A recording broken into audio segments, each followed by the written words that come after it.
The aroma of soy sauce and mirin filled the air as I stepped into my father's restaurant. The familiar scent, once comforting, now carried a hint of melancholy.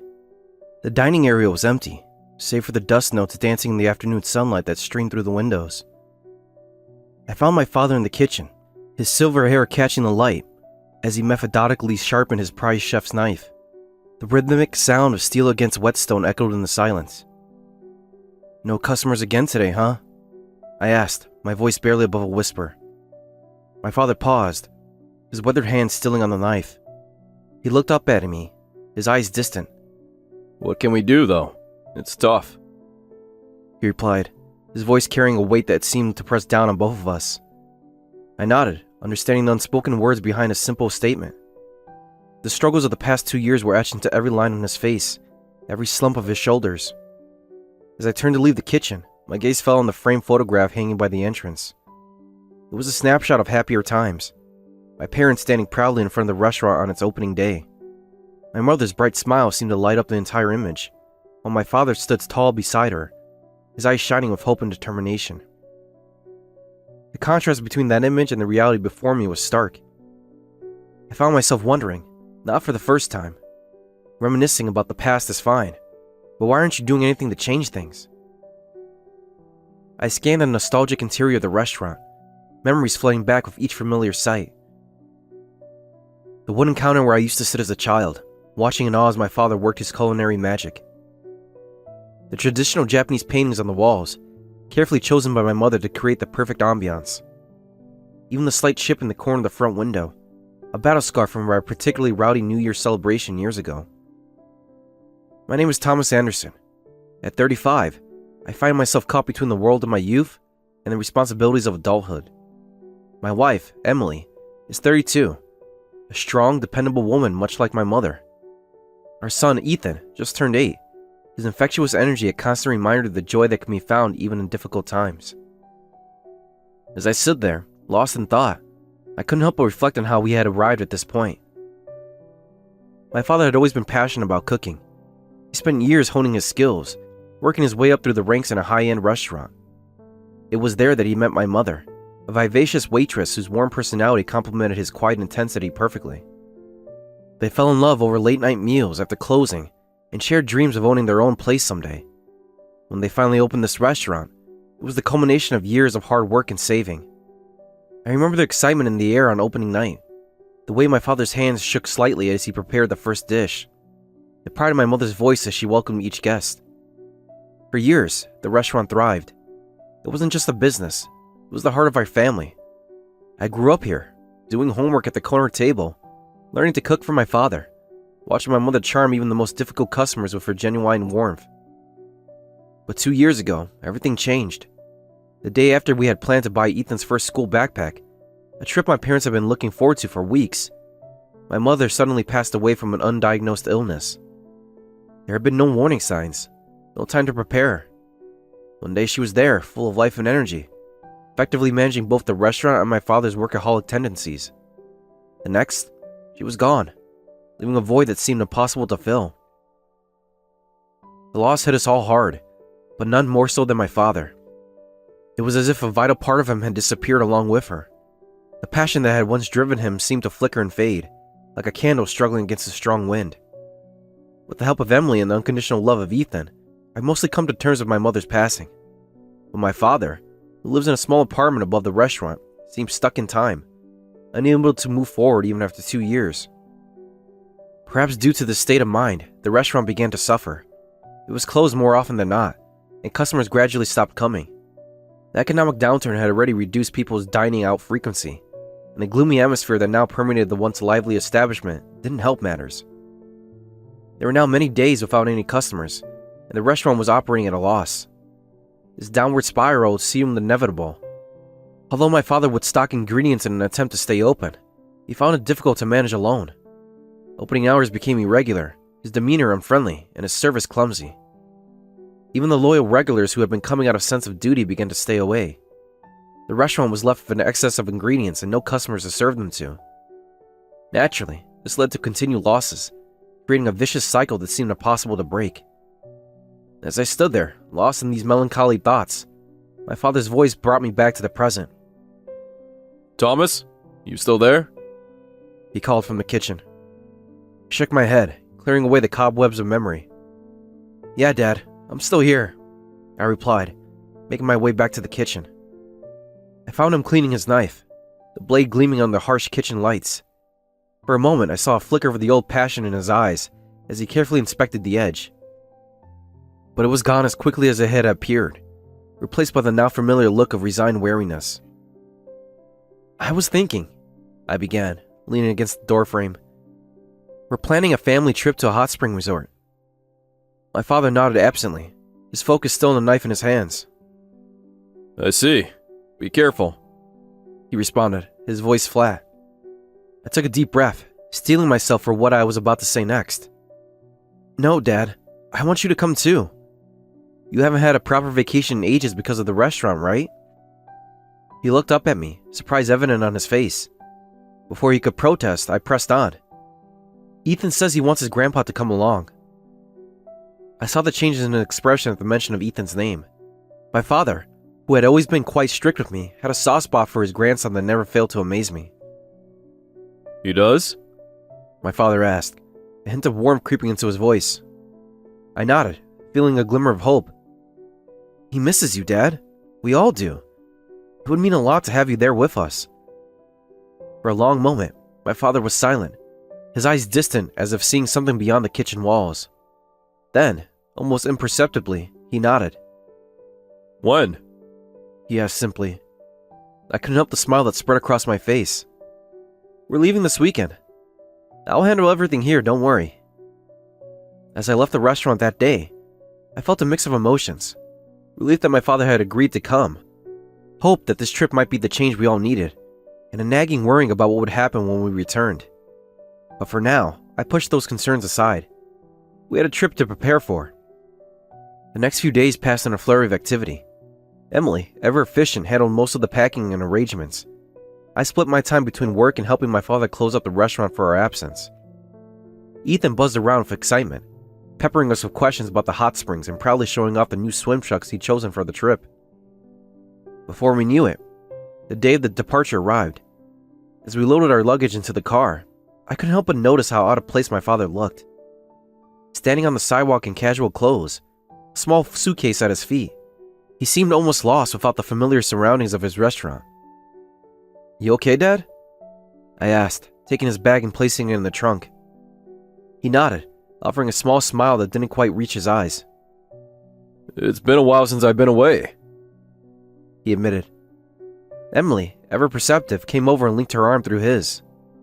Well, we're glad you're coming with us, she said warmly. Ethan's been talking about nothing else all week. As if on cue, Ethan burst out of the house, his backpack bouncing as he ran. Grandpa, you're here! He exclaimed, throwing his arms around my father's waist. For the first time in what felt like ages, I saw a genuine smile spread across my father's face as he ruffled Ethan's hair. Wouldn't miss it, kiddo, he said softly. The drive to the hot spring resort was filled with Ethan's chatter, punctuated by Emily's gentle reminders to use indoor voice.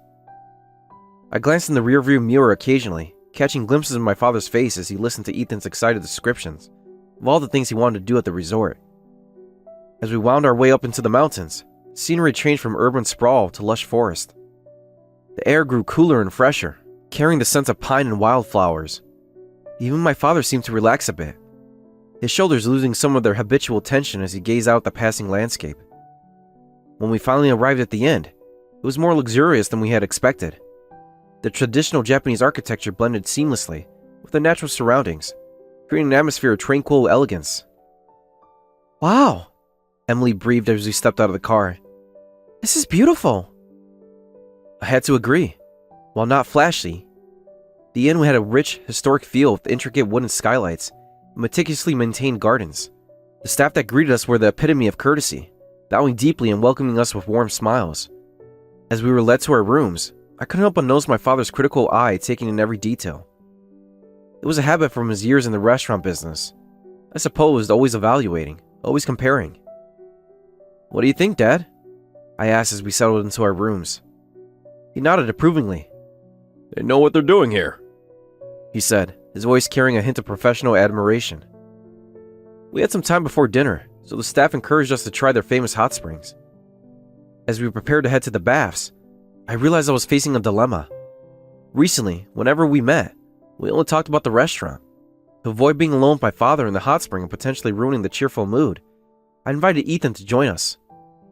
"Hey, buddy," I called to Ethan, who was busy unpacking his toys. "Want to come to the hot springs with Grandpa and me?" Ethan's face lit up. "Can I? Really?" I nodded, catching Emily's smile. She gave me a knowing look, clearly aware of my intentions, but didn't comment. Instead, she simply said, "You boys have fun. I'll enjoy having the ladies' bath all to myself." As we made our way to the baths, Ethan between us, chattering excitedly about the possibility of seeing monkeys in the outdoor bath, I felt a sense of relief. With Ethan there would be no awkward silences, no need to broach difficult subjects. The hot spring was everything the brochures had promised. The outdoor bath was surrounded by lush greenery, steam rising gently from the mineral-rich waters. As we settled into the warm water, I could feel the tension of the past few weeks melting away. Even my father seemed to relax, a peaceful expression settling over his features as he leaned back against the smooth rocks. Ethan, after the initial excitement of being in the grown-up bath, had quieted down, content to float between us, occasionally pointing out interesting shapes in the wisps of steam. As we soaked, I found myself thinking about the real reason for this trip. I had hoped to have a serious conversation with my father about the future of the restaurant, about his own future. But looking at him now, seeing the lines of worry smoothed from his face for the first time in months, I couldn't bring myself to break the spell. "This is nice," my father murmured, his eyes closed. I nodded, then remembered he couldn't see me. "Yeah, it is," I agreed softly. We stayed in the bath until Ethan's fingers were thoroughly pruned, and the sky had deepened to a rich twilight blue. As we dried off and changed back into our yukatas, I felt a sense of anticipation building. Dinner was next, and I was curious to see what my father, with his chef's palate, would make of the inn's cuisine. When we got back to our room, dinner was already being served, with individual trays set out for each of us. The presentation was exquisite, each dish a work of its art in its own right. Appetizers and dishes kept warm with small fuel burners were laid out, and I could see my father's eyes light up with professional interest. As we started eating, he got unusually excited, commenting on how delicious the food was and how interesting the cooking techniques were. "What's this wrapped in?" he mused, examining a delicate parcel. "Daikon radish? Or maybe turnip?" He took a bite, his eyes closing in appreciation. "They must have parboiled this, then grilled it, then simmered it again. The layers of flavor are incredible." The inn manager, overhearing our conversation as she brought more dishes, spoke up. "You seem very knowledgeable," she said, smiling warmly at my father. "Not many people understand how these dishes are prepared." I felt a surge of pride as I explained. My father is a chef. He even trained at a high-end restaurant in the past. My father, to my surprise, actually looked embarrassed. "Oh no," he demurred. "I'm just a washed-up old cook who's practically retired now." I mentally rolled my eyes at my father's outdated humility, as he seemed nervous talking to the attractive manager. Some things never change, I thought with amusement. The manager, however, seemed genuinely impressed. "I'm glad a professional appreciates our food," she said sincerely. "I'll be sure to tell our chef. Perhaps you two could exchange some culinary secrets later?" As she left, I watched my usually gloomy father continue to get excited over each new dish. It was like seeing a glimpse of his old self, the passionate chef who could talk for hours about the intricacies of different cooking techniques. I thought to myself, he still wants to cook. But then the reality of our situation came crashing back. The restaurant is still losing money as it is. Just then, as if reading my thoughts, Emily, sitting next to me, asked in a low voice, "Did you really talk to your father like you said you would?" I felt a pang of guilt. It was hard to bring it up, with Ethan around the whole time. She gave me a slightly cold look, clearly aware that this was intentional on my part. "You're the one who suggested closing the restaurant and having your father move in with us," she reminded me. "I prepared myself for that as a daughter-in-law of the eldest son. But make sure you have a proper conversation with him. Isn't that why we came all the way out here to talk somewhere different?" I nodded, properly chastised. Emily was right, of course. This whole trip was our attempt to get my father away from the restaurant so we could have a serious conversation with him. I couldn't keep avoiding it forever. As we finished our meal, I resolved to find a moment alone with my father before the night was over. But for now, I pushed my worries aside and focused on enjoying this rare family time. After dinner, we all sat around the low table, sipping tea and discussing our plans for the next day. Ethan, full of food and excitement, was starting to droop, his head nodding as he tried to stay awake. "I think it's bedtime for someone," Emily said softly, ruffling Ethan's hair. Ethan perked up at this, suddenly wide awake. "But I promised to read Grandpa a bedtime story," he protested. I exchanged a surprised look with my father. This was news to both of us. "Oh?" my father said, his voice gentle. "What story did you have in mind?" Ethan scrambled over to his backpack, pulling out a well-worn picture book. "This one," he declared, holding it up triumphantly. "It's about a chef who can make magic food. I thought you'd like it, Grandpa." I saw something flicker in my father's eyes, a mix of emotions I couldn't quite decipher, but his voice was as steady as he said. "That sounds wonderful, Ethan. Why don't you and I get ready for bed, then you can read it to me?" Ethan's face lit up with a beaming smile. "Really? Okay." As Ethan and my father prepared for bed, Emily and I exchanged a look. This wasn't quite how we planned the sleeping arrangements, but seeing the excitement on Ethan's face and the soft expression of my father's, we couldn't bring ourselves to object. "I'll stay with you," I said to Emily, who nodded in agreement. Once Ethan and my father were settled, we could hear Ethan's voice, pitched high with excitement as he began to read. "Once upon a time, there was a chef named Mr. Whisker." Emily and I listened for a while, smiling at Ethan's animated storytelling and my father's occasional questions or comments.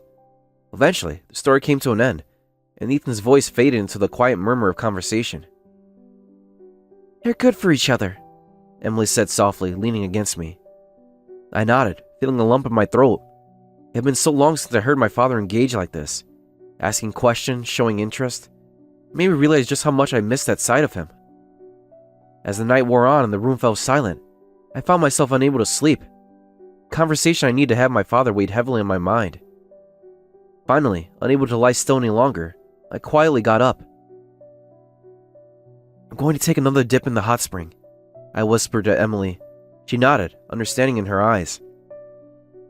I made my way to the outdoor bath, grateful to find it empty at this late hour. The night air was cool against my skin as I slipped into the warm water. Above me, the sky was a tapestry of stars, more than I'd seen in years. I don't know how long I sat there, letting the warm water soothe my troubled thoughts, before I heard footsteps approaching. I looked up to see my father, wrapped in his yukata, standing at the edge of the bath. "Mind if I join you?" he asked quietly. I shook my head, gesturing for him to come in. As he settled into the water across from me, I saw him visibly relax, the tension easing from his shoulders. For a long moment, we sat in comfortable silence, both of us gazing up at the star-filled sky. Finally, I gathered my courage and spoke. "How was today, Dad?" He turned to look at me, a small smile playing at the corners of his mouth. "It was great," he said, his voice warm. "Thank you." Encouraged by his openness, I pressed on. "Dad, wouldn't you like to be around Ethan like this more often? Why don't we close the restaurant and have you move in with us?" A smile faded from my father's face, replaced by a look of surprise and then concern. "Move in?" he echoed. "What does Emily say about this?" I swallowed hard, remembering Emily's words from earlier. "Emily, she's a lot like Mom," I said softly. At the mention of my mother, my father fell silent, his gaze dropping to the rippling surface of the water. The weight of unspoken words hung heavy between us. Taking a deep breath, I continued, my voice barely above a whisper. "Dad, you may have lost your wife, but I lost my mother too." At these words, my father looked at me as if startled, really seeing me for the first time in months. I was grateful for the darkness around us. It hid the unmanly expression I'm sure I was making, the tears that threatened to spill over. "I have memories in the restaurant and the apartment upstairs too," I said, my voice thick with emotion. "I know Mom loved the restaurant. She loved seeing you energetically cooking. That's why I think it's my duty to make sure you can smile again. I'm worried about you. I want you to live a long life." My father's face was a mix of emotions. surprise, guilt, sorrow, and something else I couldn't quite identify. Although he didn't say anything directly, I could tell from his expression that unlike before, he was seriously considering my words. We sat in silence for a while longer, the only sound of the gentle lapping of water against the rocks. Finally, my father spoke, his voice soft but steady. "I'm sorry, Thomas," he said. "I've been so caught up in my own grief that I didn't consider how you were feeling. Your mother, she always said you were stronger than me. I guess she was right." I felt a lump form in my throat as his words. Dad, He held up a hand, stopping me. "Let me finish. You're right. The restaurant, it's not what it used to be.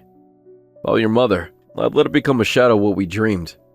But I don't know if I'm ready to let it go completely. It's all I have left of her." I nodded, understanding the pain behind his words. I know, Dad, but Mom wouldn't want you to live like this, trapped in the past. She wants you to keep living, keep cooking with passion. Ghost of a smile flickered across my father's face. "She would, wouldn't she? Always pushing me to do better, to reach higher." We fell into a companionable silence, both lost in memories of the remarkable woman who had shaped our lives so profoundly. As the night wore on and the water began to cool, we finally decided to head back to our rooms. As we walked back, my father paused, placing a hand on my shoulder. "Thank you, son," he said simply. "For not giving up on me." I felt a warmth spread through my chest that had nothing to do with the hot spring. Never, Dad, I replied. We're family. The next morning dawned bright and clear. As we gathered for breakfast, there was a lightness in the air that hadn't been there before.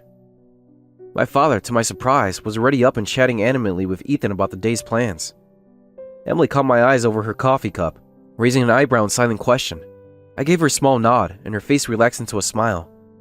She didn't ask for details, understanding that whatever had passed between my father and me was a step in the right direction. After breakfast, we decided to explore the inn's beautiful gardens. As we strolled along the winding paths, admiring the carefully tended plants and tranquil ponds, I couldn't help but notice how my father seemed more present, more engaged than he had been in months. He pointed out different plants to Ethan, explaining their uses in cooking. "See this shiso leaf?" he said, carefully plucking one and holding it out for Ethan to smell. "We use this in the restaurant to garnish sashimi. It has a unique flavor that complements the fish perfectly." Ethan's eyes widened with interest. Can we use it in our cooking at home, Grandpa? My father chuckled, ruffling Ethan's hair. "Sure, why not? Maybe we can experiment with some new recipes together." I exchanged a surprised glance with Emily. It had been a long time since we'd heard my father talk about cooking with such enthusiasm. As we continued our walk, we came across a small vegetable garden tucked away in a sunny corner of the grounds. My father's eyes lit up as he examined the neat rows of plants. "Look at these eggplants," he said, crouching down to get a closer look. "They're using a traditional growing method here. See how they've tied the stems to these bamboo supports?" I nodded, fascinated by his excitement. It was like seeing a glimpse of the passionate chef he used to be, the one who could talk for hours about the finest details of ingredients and cooking techniques. As we made our way back to the inn, my father fell into step beside me. "You know," he said thoughtfully, "I've been thinking about what you said last night." I felt my heart skip a beat. Oh? I tried to keep my voice neutral. He nodded, his eyes fixed on the path ahead. "I'm not ready to close the restaurant completely," he said slowly. "But maybe it's time for a change. A new direction, perhaps." Before I could respond, we were interrupted by a commotion near the inn's entrance. A group of guests were gathered around the manager, who looked flustered and upset. As we approached, we could hear snatches of conversation. Chef injured. Group reservation. Can't possibly manage. The manager looked up as we neared, recognition flashing across her face. Ah, Mr. Anderson, she said, addressing my father. I'm so sorry for the disturbance. We're having a bit of crisis in the kitchen, I'm afraid. My father's brow furrowed with concern. "Is everything all right?" he asked. The manager hesitated, clearly torn between maintaining a professional demeanor and the obvious stress she was under. Finally, she sighed. To be honest, no. Our chef injured his hand in a fall this morning.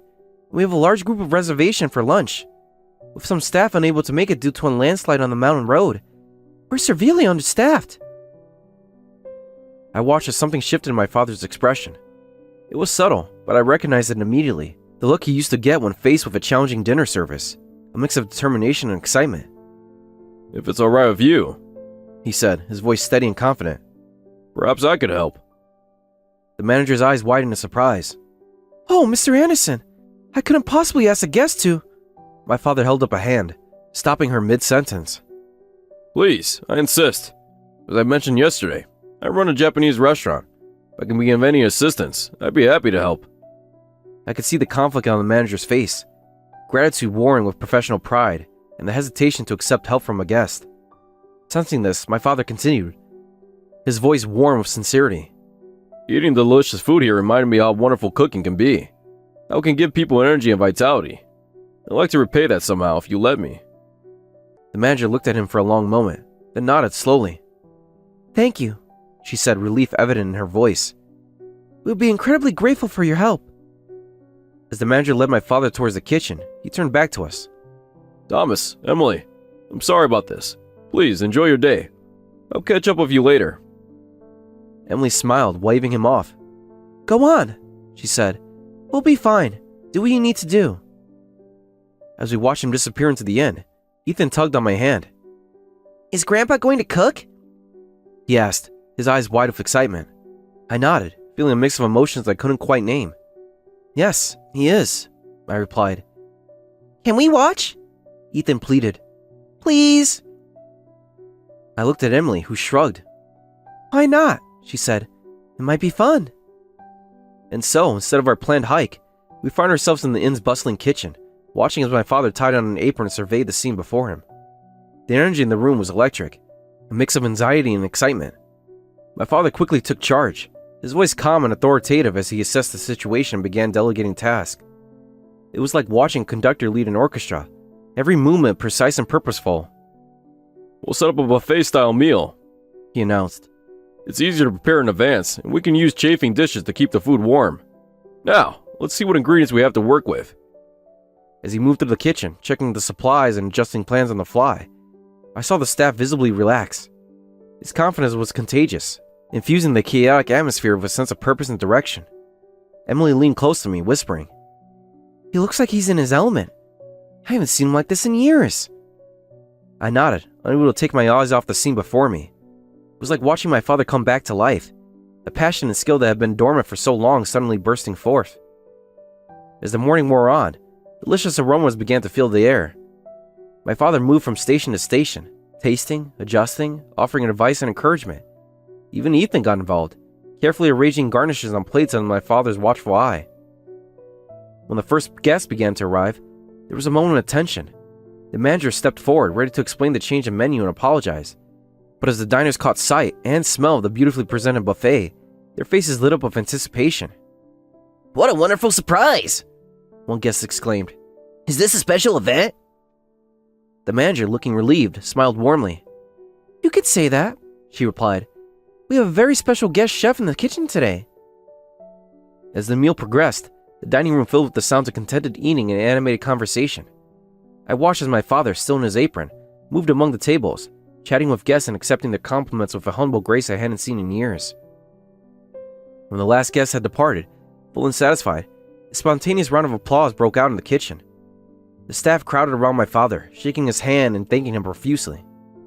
The manager approached, her eyes shining with gratitude. Mr. Anderson, I don't know how to thank you, she said. You didn't just save our lunch service, you turned it into something truly special. My father ducked his head, looking almost embarrassed by the praise. It was my pleasure, he said softly. I've forgotten how much I enjoyed this. The pressure, the teamwork, the satisfaction of creating something people enjoy. As we made our way back to our room, Ethan skipping ahead and chattering excitedly about everything he'd seen in the kitchen, I felt a sense of hope I hadn't experienced in a long time. Something had changed today, something fundamental. That evening, as we sat around the table in our room enjoying a light dinner after the excitement of the day, my father cleared his throat. I've been thinking, he said, his voice thoughtful, about the restaurant, about the future. Emily and I exchanged a quick glance before turning our attention back to him. I'm not ready to give up cooking, he continued. Today reminded me how much I love it, how much it's a part of who I am. But maybe it's time for a change. I leaned forward, hardly daring to breathe. What kind of change, Dad? He smiled, a genuine smile that reached his eyes. I'm not sure yet, but I think your mother will want me to keep moving forward, find a new way to share my passion for cooking. Maybe it's time to close the restaurant and look for new opportunities. I felt a wave of emotion wash over me. Relief? Joy? I touched a sadness for the end of an era. Dad, that's great. Whatever you decide, we're here for you. Emily reached out, placing her hand over my father's. Absolutely, she said warmly. You're family, and we support you no matter what. Ethan, who had been listening intently, piped up. Does this mean Grandpa could teach me to cook more often? We all laughed, tension in the moment broken. I like that very much, my father said, ruffling Ethan's hair affectionately. As the evening wore on and we began to prepare for bed, I couldn't help but feel a sense of excitement about the future. For the first time in years, it felt like our family was whole again, ready to face whatever challenges lay ahead together. The next morning, we gathered for breakfast, the air filled with a sense of anticipation. As we enjoyed our meal, the manager approached our table, a nervous smile on her face. Excuse me, Mr. Anderson, she said, addressing my father. I hope I'm not overstepping, but I have a proposition for you. My father looked up, surprise evident on his face. Oh? What kind of proposition? The manager took a deep breath before continuing. Well, as you know, our chef is injured and won't be able to work in the kitchen for some time. We were wondering, would you consider staying on here for a while to help out in the kitchen? I watched as a range of emotions flickered across my father's face. Surprise, hesitation, and then something that looked a lot like excitement. I'm flattered, he said slowly. But I have my own restaurant to think about. I saw an opportunity and decided to take it. Dad, I said gently, maybe this is the change you were talking about last night. A chance to cook in a new environment, without the pressures of running your own place. My father looked at me, then at Emily, who nodded encouragingly. Finally, his gaze settled on Ethan, who was practically bouncing in his seat with excitement. You should do it, Grandpa, Ethan exclaimed. You looked so happy in the kitchen yesterday. A slow smile spread across my father's face. You know what? I think I will, he said, turning back to the manager. If you're sure you want an old chef like me in your kitchen, I'd be honored to help out. The manager's face lit up with relief and joy. Oh, Mr. Anderson, thank you.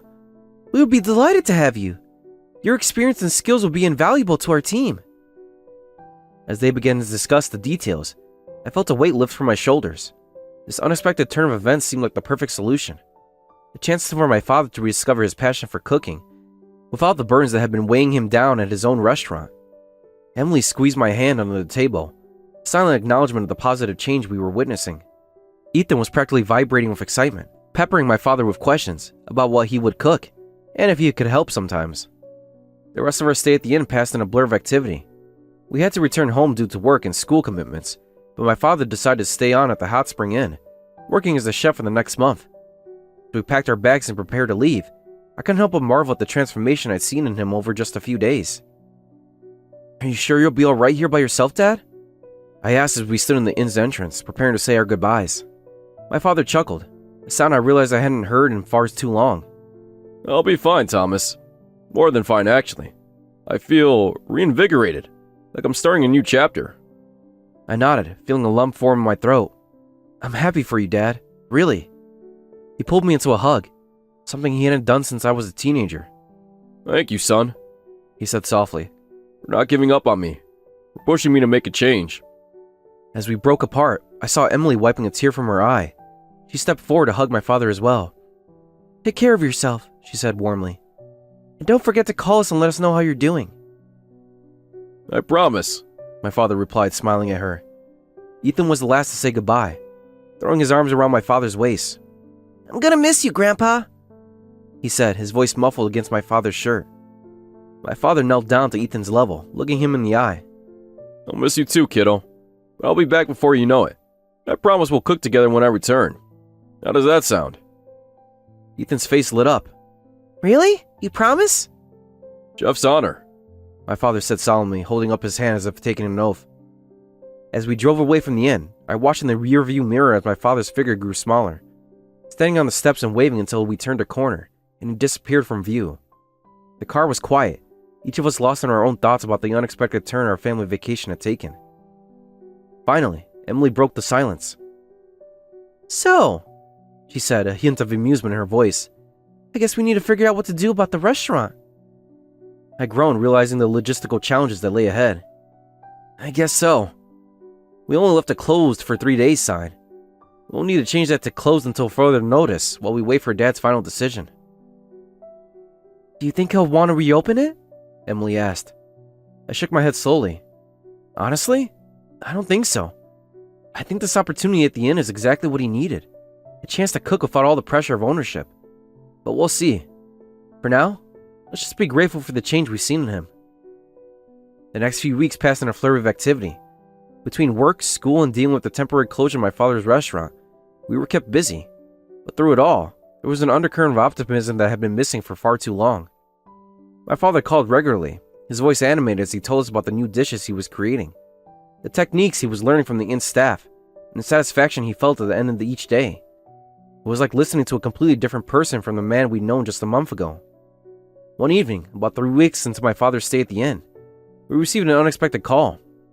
As I answered the phone, I was surprised to hear my father's voice, sounding more excited than I had heard him in years. "Thomas," He said, barely containing his enthusiasm. "I have some news. Is Emily there? Can you put me on speaker?" Curious, I called Emily over and switched the phone over to speaker mode. "Okay, Dad, we're both here. What's going on?" "Well," he began. I could practically hear the smile in his voice. "I've been talking with the manager here at the inn. They'd offered me a permanent position as their head chef." I felt my eyebrows shoot up in surprise. "Wow, Dad, that's incredible! Congratulations!" Emily chimed in, her voice warm with genuine happiness. "That's wonderful news! How do you feel about it?" There was a pause, and when my father spoke again, his voice was thoughtful. "I feel excited, challenged. It's been a long time since I felt this way about cooking. The inn wants to expand their menu, incorporate more fusion dishes that blend traditional Japanese cuisine with more modern techniques. It's exactly the kind of creative challenge I've been missing." As he continued to explain the details of the offer, I felt a wave of emotion wash over me. This was more than just a job offer. It was a new lease on life for my father, a chance to rediscover his passion and purpose. "So," My father said, a note of hesitation creeping into his voice. "what do you think? Should I accept?" I exchanged a glance with Emily, seeing my own feelings reflected in her eyes. "Dad?" I said, my voice thick with emotion. "This is what you want, then absolutely, you should accept." "We're behind you 100%, Emily added. "You sound happier than you have in years." I could almost hear the relief in my father's voice as he replied. "Thank you. Your support means everything to me. I think this is what your mother would have wanted for me. Find joy in cooking again. Keep moving forward." We talked for a while longer, discussing the practicalities of his decision. There was still the matter of officially closing his restaurant, deciding what to do with the property, and moving his belongings to the inn. But these were good problems to have, signs of positive change and new beginnings. As we hung up the phone, I felt a sense of closure I hadn't even realized I'd been seeking. The weight of worry I'd been carrying for my father, the constant concern about his well-being and the future of the restaurant began to lift. Emily wrapped her arms around me, resting her head on my shoulder. "He's going to be okay," she said softly. I nodded, feeling a smile tug at the corners of my mouth.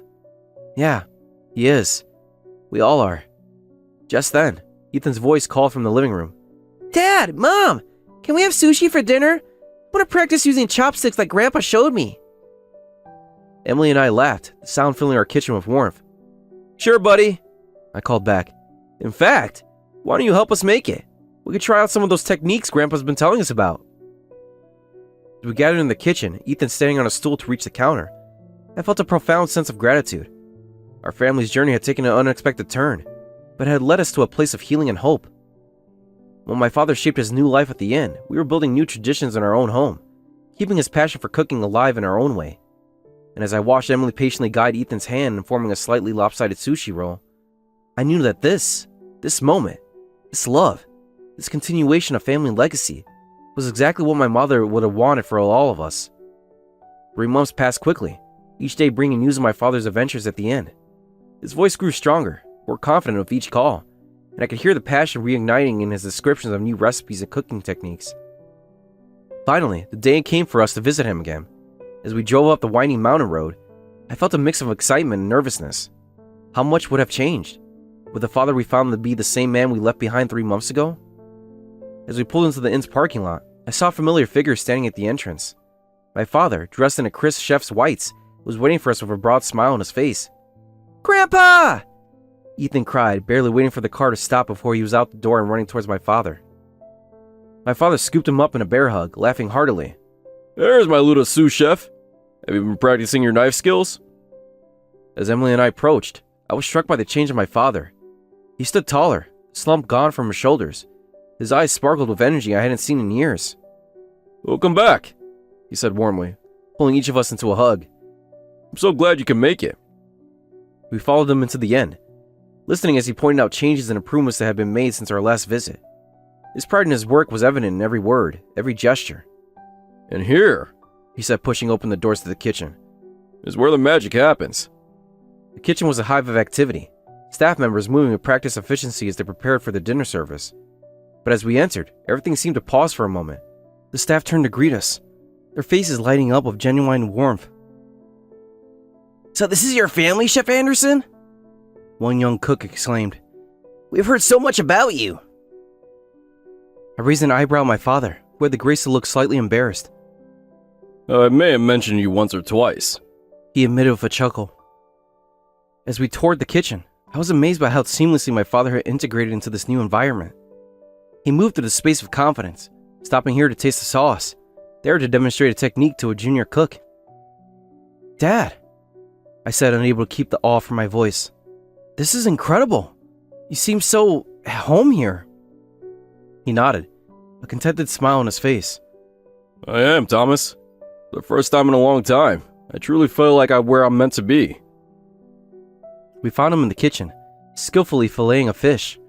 Watching him, Ethan's eyes lit up and he called out, Grandpa, you look so cool. Noticing Ethan's voice, my father grinned and said, You bet I do. He seemed so energetic that I wondered if his personality had completely changed. As we enjoyed a late lunch prepared by my father, we caught up on recent events. He laughed, saying that having unlimited access to the hot springs and being able to cook was the best. Your mother must be happy to see me looking so cool again, he said with a wink.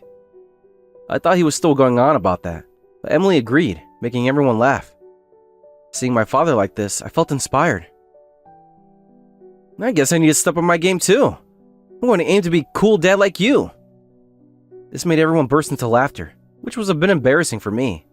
But as I watched my family, Ethan animatedly describing his latest school project, Emily and my father exchanging cooking tips, all of us together and happy, I felt a profound sense of gratitude and hope. My father had taught me an important lesson. It's never too late to start over in life. Right now is the youngest we'll ever be. We only have one life, and when we want to do something, we should move forward towards that goal. It's okay to fail. After all, we can always try again. Seeing my father's renewed energy, I made a resolution to challenge myself in all aspects of my life from now on. Whether it was in my career, my role as a father, or my personal growth, I was determined to embrace new opportunities and face challenges head on. As the day wound down and we prepared to head home, my father pulled me aside for a moment. Thomas, he said, his voice soft but firm. I want to thank you. Thank me? I asked, surprised. For what? He placed a hand on my shoulder, his eyes shining with emotion. For not giving up on me. For pushing me out of my comfort zone when I needed it most. I was lost for a long time after your mother passed, but you helped me find my way back. I felt a lump form in my throat. Dad, He shook his head, smiling. You don't have to say anything. Just know that I'm proud of you. You've grown into a wonderful man, a great father, and a son any parent would be proud of. As we embraced, I felt years of tension worry and melt away. We had come full circle, from a family fractured by a loss to one strengthened by love and perseverance. On the drive home, as Ethan just chattered excitedly about the new recipes Grandpa had promised to teach him, and Emily discussed plans for our next visit, I found myself reflecting on our journey. Life, I realized, was a lot like cooking. Sometimes you follow a recipe to the letter, and other times you have to improvise. There might be unexpected ingredients, timing that's off, or heat that's too high. But with patience, creativity, and love, you can always create something beautiful. Our family's recipe had changed. We had faced bitter losses and sweet triumphs. We had adjusted our ingredients and tried new techniques. And now, finally, we had found a balance that felt right. As we turned onto our street, the setting sun painting the sky in brilliant oranges and pinks, I felt a sense of peace settle over me. Whatever challenges lay ahead, I knew we would face them together, our bond strengthened by the trials we had overcome. After all, in life as in cooking, the most important ingredient is love. And that, I realized with a smile, was something our family had in abundance.